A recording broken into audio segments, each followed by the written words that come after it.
Welcome to The Last Breakfast. Please enjoy the video. In this video, I will explain how to make French onion soup from scratch. First, thinly slice 3 to 4 large yellow onions. Melt 2 tablespoons of butter in a large pot or Dutch oven over medium-low heat.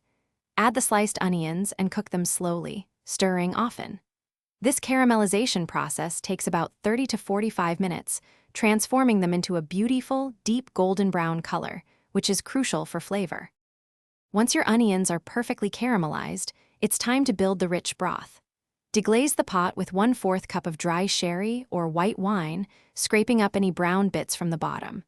Then, pour in 6 cups of good quality beef broth and add a bay leaf. Bring the soup to a gentle simmer and let it cook for at least 20 minutes. This allows all the wonderful flavors to fully combine and deepen.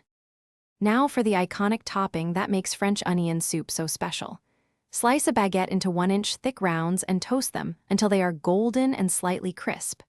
Next, grate about 4 ounces of Gruyere cheese. It melts beautifully and adds a fantastic nutty flavor. Ladle the hot soup into oven-safe bowls, place a toasted baguette slice on top, and generously cover it with the grated cheese. The final step brings everything together.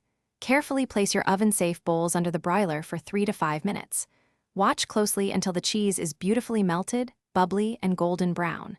Serve your delicious French onion soup immediately, but remember the bowls will be extremely hot. For more great tips and deals, including a link for Little Tree's black ice to keep your car smelling fresh, check out the description below. Enjoy your homemade masterpiece. Thanks for watching. If this was helpful, leave a like and consider subscribing. See you next time.